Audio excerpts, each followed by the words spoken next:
Bismillahirrahmanirrahim. Assalamualaikum warahmatullahi wabarakatuh. Kami dari kelompok 1 akan mempresentasikan cara pengujian potensi antibiotik kloxasilin.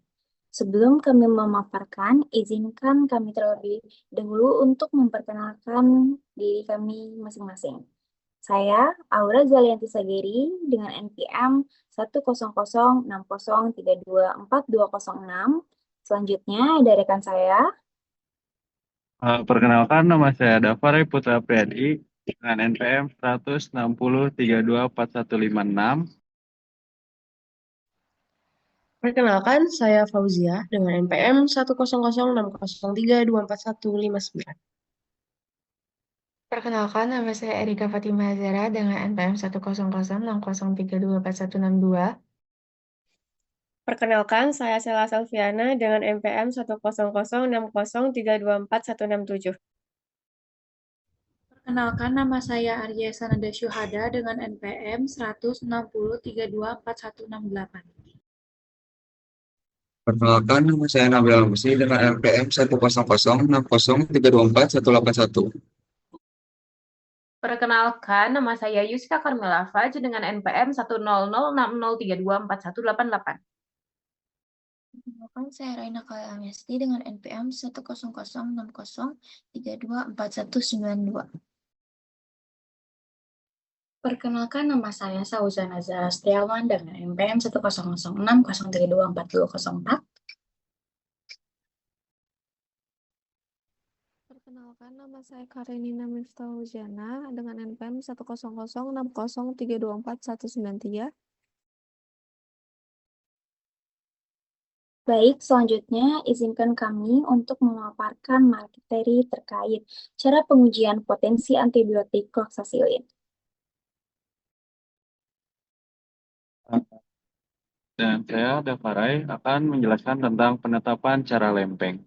Penetapan cara dalam silinder yang dipasang tegak lurus pada lapisan agar padat dalam cawan Petri atau lempeng, sehingga pertumbuhan mikroba spesifik yang diinokulasikan dihambat pada daerah di sekeliling silinder yang berisi larutan antibiotik berupa lingkaran atau bisa disebut zona. Perbandingan dibatasi hanya untuk hubungan pengukuran diameter zona antar lempeng dengan mengabaikan variasi antar lempeng. Respon tiap lempeng dikoreksi berdasarkan ukuran zona relatif dari baku terhadap rata-rata ukuran zona dari baku pada semua lempeng.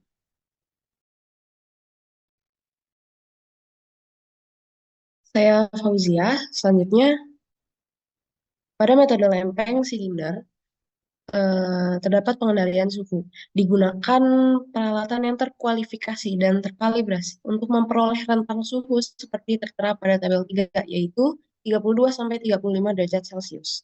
Peralatan yang digunakan, yaitu pada lempeng, itu digunakan cawan Petri kaca atau plastik sekali pakai, berukuran 20x100 mm atau ukuran lain yang sesuai dengan penutup.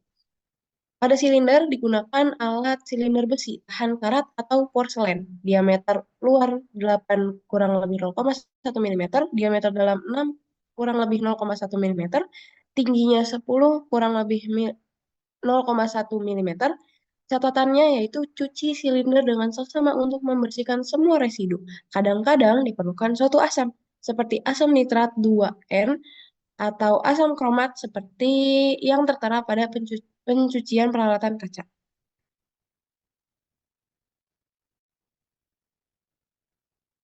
Selanjutnya ada larutan baku. Larutan baku itu untuk menyiapkan larutan persediaan, larutkan sejumlah baku pembanding yang sesuai dengan antibiotik seperti tertera pada tabel 2, yaitu kloxasilin, dan encerkan hingga dosis yang ditentukan. Simpan pada suhu 2-8 derajat dan gunakan dalam waktu yang disarankan. Pada hari penetapan, siapkan pengenceran dari larutan persediaan 5 atau lebih larutan untuk pengujian dengan dosis bertahap, umumnya dengan pembandingan 1:1:25. Gunakan pengencer akhir yang dinyatakan dan urutan dosis dengan dosis tengah seperti tertera pada tabel 2, yaitu larutan dapar D.1 E.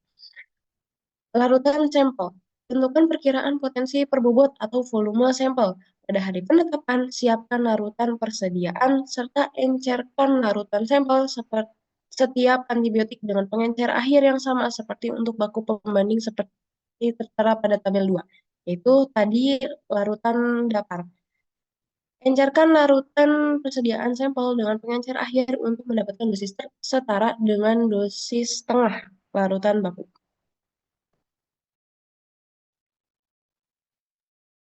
Kemudian di sini saya akan melanjutkan untuk menjelaskan tentang inokula, di mana suspensikan mikroba uji dari biakan segar agar miring atau biakan lain dalam 3 mili salin LP steril.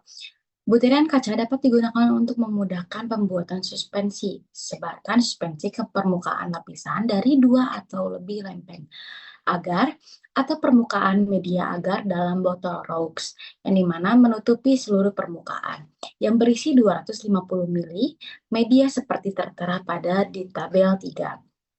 Selanjutnya inkubasi selama waktu dan suhu tertentu seperti tertera pada tabel 3 atau hingga pertumbuhan terlihat jelas. Setelah inkubasi, mikroba uji dipanen dari biakan lempeng agar atau botol Roux dengan lebih kurang 50 ml salin LP steril menggunakan batang kaca Bangkok steril atau butiran kaca steril. Kecuali untuk bleomycin menggunakan medium 3-4 seperti tertera pada media dan larutan. Suspensi dipipet ke dalam wadah kaca steril dan disebut suspensi persediaan. Selanjutnya, encerkan sejumlah suspensi persediaan dengan salin LP steril ukur transmitan pada panjang gelombang 580 nm menggunakan spektrofotometer UV visible. Target nilai transmitter lebih kurang yaitu 25%. Pada panjang gelombang 580 nm, nilai ini digunakan untuk membakukan volume suspensi persediaan yang ditambahkan ke dalam lapisan agar inokula. Dimulai dengan volume yang tertera pada tabel 3. Penutupan proporsi dari suspensi persediaan yang ditambahkan ke dalam media inokula yang menghasilkan diameter zona hambatan yang akan dilanjutkan oleh rekan saya. Saya Sela Silviana akan melanjutkan pembahasan inokulan, yaitu memuaskan lebih kurang 14-16 mm pada dosis setengah baku atau S3. Dilakukan selama verifikasi metode. Catatan ukuran zona di luar kisaran 11-19 mm. Tidak diinginkan, karena dapat menambah variabilitas penetapan. Jika transmitan pengenceran di atas 25%, untuk menormalkannya dengan meningkatkan perbandingan mikroba uji pada lapisan inokulan. Faktor normalisasi ditentukan dengan membagi transmitan yang diperoleh dari pengenceran dengan 25. Perbandingan ini kemudian dikalikan dengan jumlah inokulan yang disarankan untuk memperoleh volume dalam bentuk mili dari suspensi persediaan yang dibutuhkan untuk ditambahkan ke dalam lapisan inokulan. Jika diperlukan, sesuaikan jumlah inokulan berdasarkan perhitungan harian untuk memperoleh hubungan dosis respon yang optimum.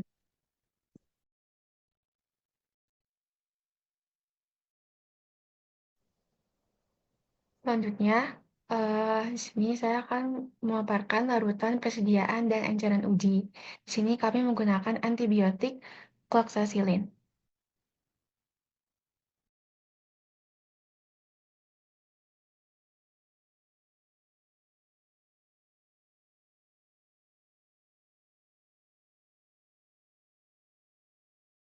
Selanjutnya, saya Lena KMST akan menjelaskan mengenai larutan persediaan dan enceran uji. Pertama, larut awal D1E, yaitu dapar D1 dengan konsentrasi 1% dengan pH 6.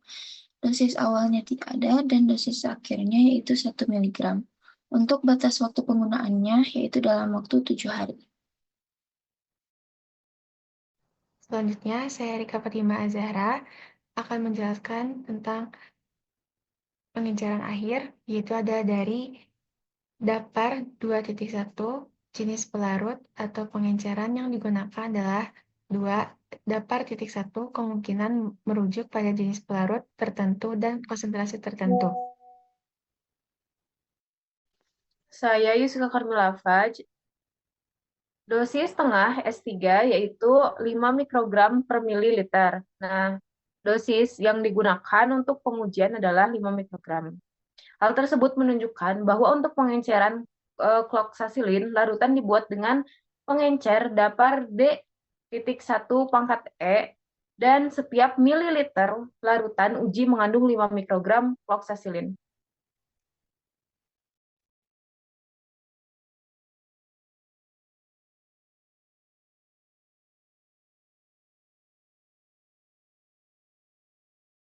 Selanjutnya, di sini ada tabel 3, yang dimana di dalam tabel tersebut sudah diberi tanda terkait antibiotiknya, yaitu cloxacillin, mikroba ujinya, Staphylococcus aureus dengan nomor APTC 29732.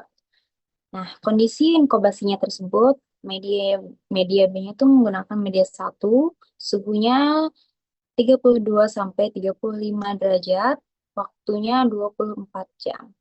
Dalam komposisi inukula yang dianjurkan, media B menggunakan media 1 dengan jumlah 0,1.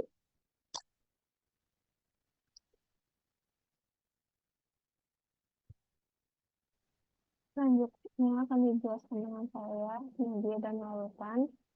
Larutkan bahan-bahan pada tabel dalam air hingga 1 liter dan atur pH larutan menggunakan natrium hidroksida 1N atau asam hidroklorida 1N sehingga sesudah sterilisasi uap pH media sesuai dengan yang tertera pada tabel.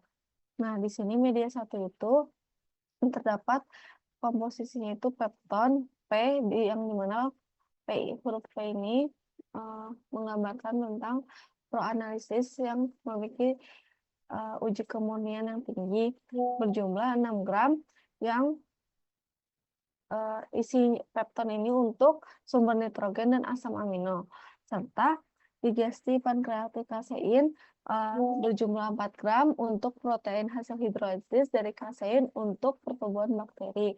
Lalu ada ekstrak ragi berjumlah 3 gram untuk sumber vitamin B kompleks. Lalu ekstrak daging 1,5 gram untuk nutrien organik tambahan. Selanjutnya dextrosa 1,1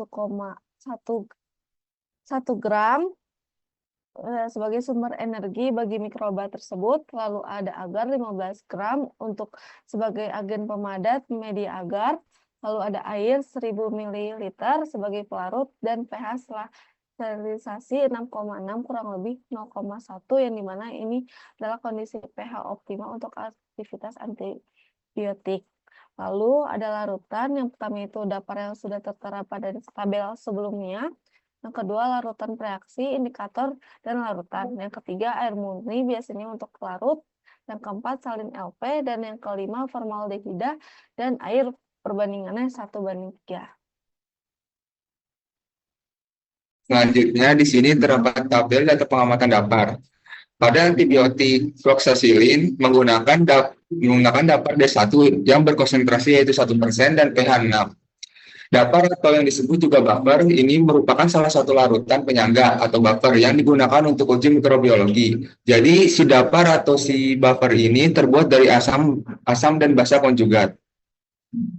Jadi dapar B1 itu merupakan larutan buffer yang digunakan untuk menjaga pH pada pH 6 yang digunakan untuk uji mikrobiologi. Sesuai definisinya, dapar D1 ini terbuat dari asam dan basa konjugat. Asam konjugatnya yaitu dari kadar kalium sebesar 2 gram per liter, basa konjugatnya dari kadar kalium fosfat monobasa 8 gram per liter. Terus pada tabel tidak ada volume kalium hidroksida karena pH-nya sudah setara. Selanjutnya terdapat pH setelah sterilisasi yaitu pH-nya menunjukkan rentang 6 kurang lebih 0,05. Rentang pH tersebut menunjukkan bahwa buffer cukup stabil.